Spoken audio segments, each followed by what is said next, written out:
8 years ago, I broke the heart of the boy I loved. Now, after 8 years overseas, Liam Hayes was finally coming home with his new girlfriend to meet his family. That same day, the hospital gave me its final answer. The cancer had won. There was nothing left to treat, nothing left to try. They sent me home with only time. When Liam saw my mother helping me into a wheelchair, a cold smile touched his mouth. 8 years, he said, and this is what became of you? You can't even walk anymore? Disgust laced every word. I only tugged the sleeve of my down coat lower, hiding the cluster of needle marks across the back of my hand. It's nothing, I said quietly. I fell and broke a bone, that's all. Liam gave a short, bitter laugh. In that case, I'm getting married soon. Why don't you come be my fiancé's bridesmaid? I smiled as if it did not hurt at all. No, thank you. I'm about to leave for somewhere very far away. Then I patted the back of Mom's hand, silently asking her to take me home. I had barely gotten home. Mom had just helped me into bed when Liam Hayes' mother came by. Margaret Hayes stood in the doorway for a long moment, looking at me as if she had rehearsed this conversation 100 times and still could not bring herself to start. Claire, she said at last, her face flushing with shame. I know I have no right to ask you this, but I need a favor. She stopped there. She did not need to finish. I knew exactly why she had come. It was the same reason she had come to me 8 years ago. Back then, the moment Margaret found out I had cancer, she rushed into my hospital room in almost the same state she was in now. I had not even had time to process the diagnosis. I was terrified, crying so hard I could barely breathe, when she dropped to her knees in front of me. Claire, I'm begging you. Please don't drag Liam down with you.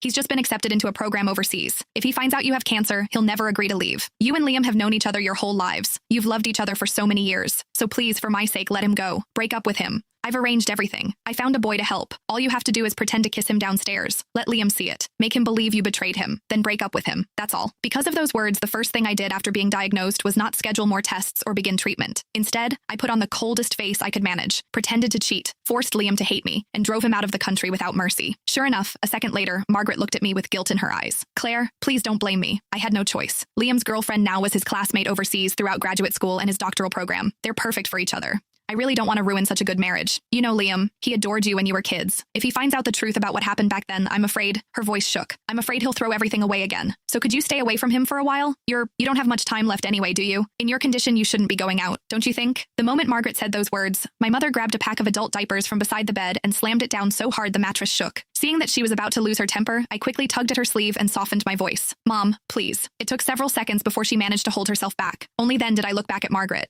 I can promise I won't tell Liam what happened 8 years ago, I said calmly, but I can't promise I won't see him. No, I could not promise that. Because during all 8 years of surgeries, chemo, and hospital ceilings, there had never been a day when I stopped missing Liam. When chemotherapy became too much to bear, I would clutch the old photo of Liam and me until my fingers cramped. Some nights, that picture was the only thing that kept me from giving up. I went through more surgeries than I could count. Some minor, some so dangerous Mom signed the consent forms with shaking hands. More than once, I was rushed into the ICU and almost did not wake up again. Every time Mom stood beside my bed and shouted herself hoarse, Claire, have you forgotten? You said you were going to survive. You said you'd get better, go overseas and explain everything to Liam yourself.